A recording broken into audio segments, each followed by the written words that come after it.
Seiring dengan berkembangnya teknologi, ternyata banyak cara untuk mengawetkan jasad manusia. Berbagai alasan menjadi dasar dari pengawetan tersebut. Ada yang dilakukan demi penelitian ilmu pengetahuan, namun ada juga yang diawetkan karena rasa sayang yang besar dan berharap suatu hari nanti jasad orang tersebut bisa dibangkitkan kembali. Salah satu cara pembekuan jasad yang terkenal adalah cryonic, yaitu teknik pembekuan jasad agar sel tidak rusak. Teknologi ini belum terbukti, namun yang pasti saat manusia meninggal, rohnya kembali kepada Sang Pencipta. Jika tubuh berhasil diawetkan, mungkinkah jasad yang sudah meninggal tersebut dapat dibangkitkan oleh manusia yang tidak berkuasa atas roh? Pemirsa, berikut 7 kasus pembekuan manusia versi on the spot.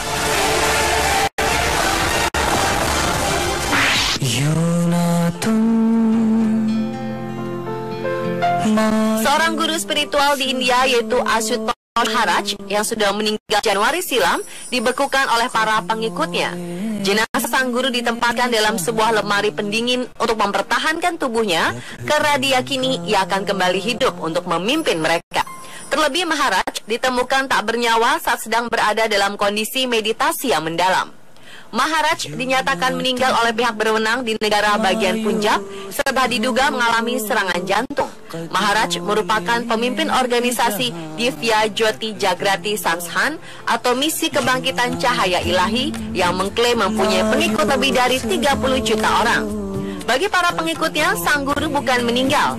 Bagi mereka, ilmu kedokteran tidak memahami hal-hal seperti ilmu yoga. Mereka sangat yakin Maharaj akan datang kembali. Menurut juru bicara organisasi tersebut yaitu Swami Visalanan, meskipun para dokter telah menyatakan Maharaj secara klinis meninggal, tapi sebenarnya sang guru masih hidup dan sedang dalam keadaan semedi yang merupakan tingkat tertinggi dalam meditasi. Menurut Visalanan juga, jenazah sang guru yang berusia 70 tahunan itu tidak membusuk sebelum mereka memasukkannya ke dalam lemari pendingin.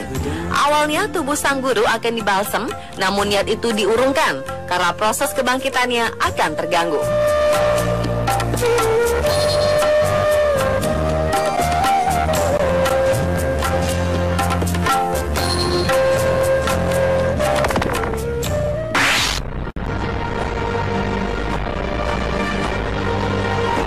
Seorang balita berusia 2 tahun di Bangkok, Thailand, meninggal karena mengidap kanker langka pada April 2014 lalu. Atas permintaan orang tuanya, balita bernama Mathrin Noavaratpong itu kemudian dibekukan dengan harapan akan bisa dihidupkan kembali suatu hari nanti ketika obat penyakitnya telah ditemukan. Ia pun menjadi orang termuda secara genetik dibekukan. Putri pertama keluarga Noavaratpong itu menderita ependymoblastoma dengan keberadaan tumor sebesar 11 cm. Selama berbulan-bulan, gadis kecil itu menjalani sejumlah operasi, namun sel kanker telah menyebar di sebagian besar otak. Malang, gadis kecil itu harus kehilangan 8% otak sebelah kiri.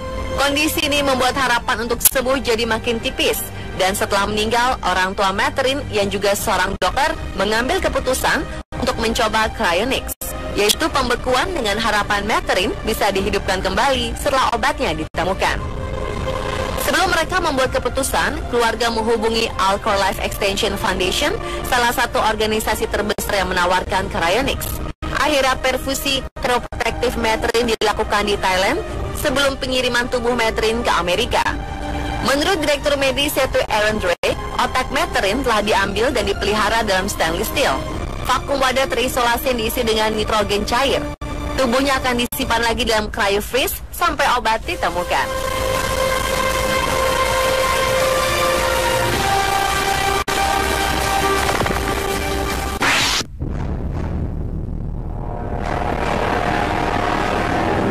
Pemirsa, anak adalah titipan Tuhan yang sangat berharga. Maka tidak heran jika ada orang tua yang sangat melindungi anaknya dan rela melakukan apa saja demi kebahagiaan sang anak. Hal yang sama berlaku pada pasangan suami istri di Cina berikut ini. Saat 2 putra mereka meninggal akibat tenggelam di lokasi pembangunan jalan yang tidak dirawat pemerintah, pasangan ini nekat membekukan jenazah demi keadilan. Xiong yang berumur 3 tahun dan Hu yang berumur 5 tahun menjadi korban yang tewas tenggelam di lubang berisi air yang dibiarkan tak terawat oleh pemerintah. Di hari naas itu, kedua anak tersebut bermain di sekitar jalan yang penuh lubang berisi air hujan di lokasi yang rencananya akan dibangun sebagai jalan baru. Namun karena telah lama terbengkalai, di tempat itu menyisakan banyak lubang seukuran kolam besar yang berisi air hujan. Kedua orang tua para korban yaitu Chili Biao dan Wang kemudian meminta pertanggungjawaban pemerintah karena tidak mengamankan lokasi tersebut. Pasangan yang tinggal di Kaludi Provinsi Hunan itu membekukan jenazah anak-anak mereka. Dan ibu para korban akan tetap membekukan jasad kedua anak mereka sampai pemerintah memenuhi tuntutan keduanya.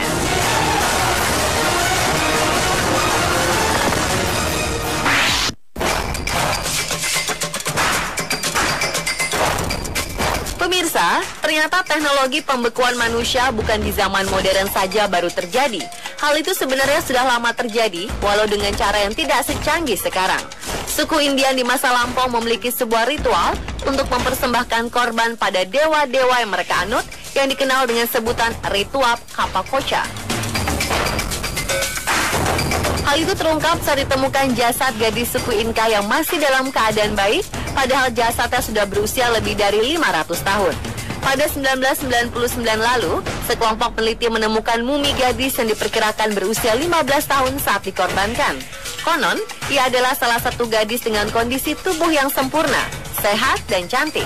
Namun sayang, ia hidup untuk dipersiapkan menjadi sesembahan bagi dewa. Gadis ini tidak dibunuh langsung, melainkan diletakkan di puncak gunung untuk mengawasi pedesaan layaknya malaikat pelindung.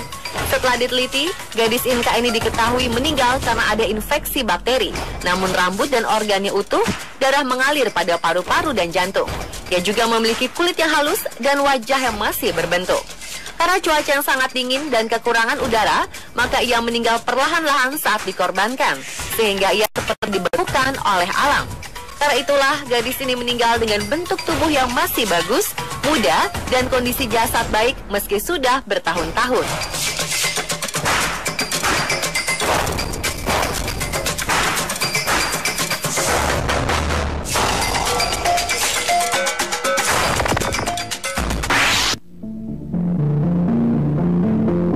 Selanjutnya adalah pembekuan Sama'a Zahir.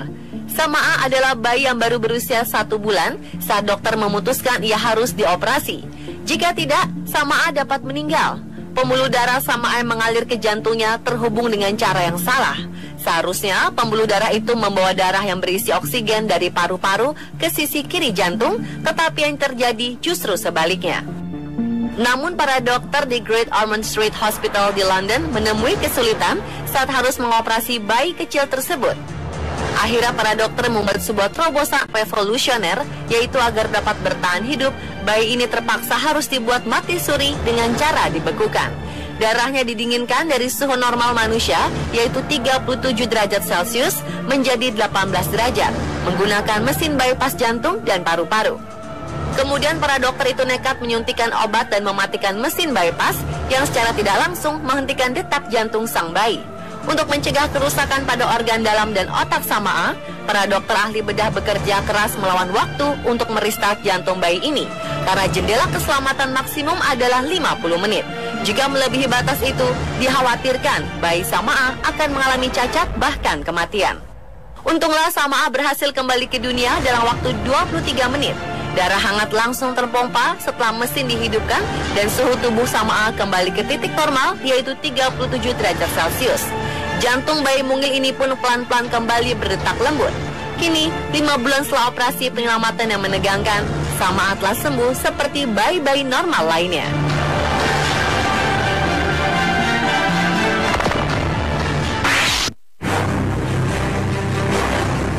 Berbicara tentang cryonic, yaitu teknik pembekuan jasad agar sel tidak rusak sehingga bisa dibangkitkan lagi suatu saat nanti, sepertinya tidak lepas dari penemunya, yaitu Robert Ettinger. Sang penemu yang 4 tahun lalu meninggal dunia merupakan pasien ke-106 yang memanfaatkan teknologi cryonic. Jenazah Robert yang meninggal di usia 92 tahun pada Juni 2011 silam langsung diproses beberapa menit setelah dinyatakan meninggal dengan diberi lapisan es. Selanjutnya, jaringan tubuhnya diisi dengan senyawa tertentu, lalu dibekukan dengan nitrogen cair. Setelah itu, jenazah Robert dimasukkan dalam peti khusus yang dinamakan cryostat untuk menjaganya agar tetap berada di bawah titik beku. Pada kondisi demikian, diharapkan sel-selnya tidak rusak, sehingga jika teknologinya sudah memungkinkan, jasadnya bisa dibangkitkan lagi. Robert Ettinger adalah ilmuwan Amerika yang juga seorang veteran Perang Dunia Kedua. Pada tahun 1976, ia mendirikan yayasan bernama Chronic Institute. Dari ribuan anggotanya, ternyata tidak semua anggota ingin mengawetkan jasadnya sendiri jika kelak meninggal dunia. Sebagian hanya ingin mengawetkan DNA atau organ tertentu. Jenazah pertama yang dibekukan dengan teknik ini adalah ibu kandung Robert Ettinger sendiri, yaitu Ria Ettinger, yang meninggal tahun 1977. Jenazah kedua adalah istrinya sendiri, Elaine. Sedangkan istri keduanya, yaitu May Ettinger, menjadi pasien ke-34 yang jasadnya dibekukan dengan cryonic.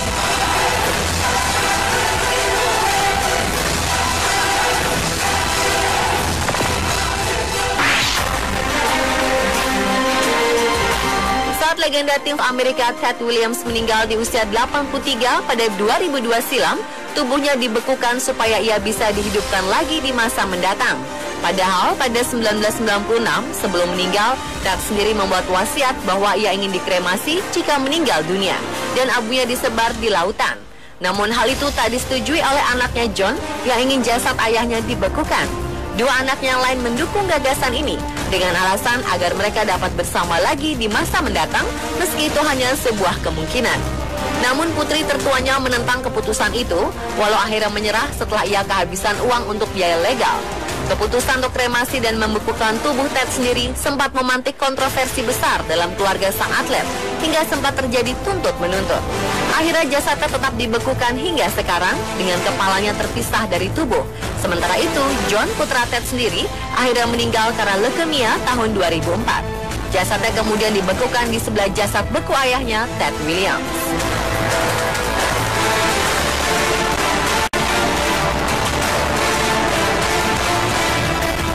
Pemirsa, itulah 7 kasus pembekuan manusia versi On The Spot.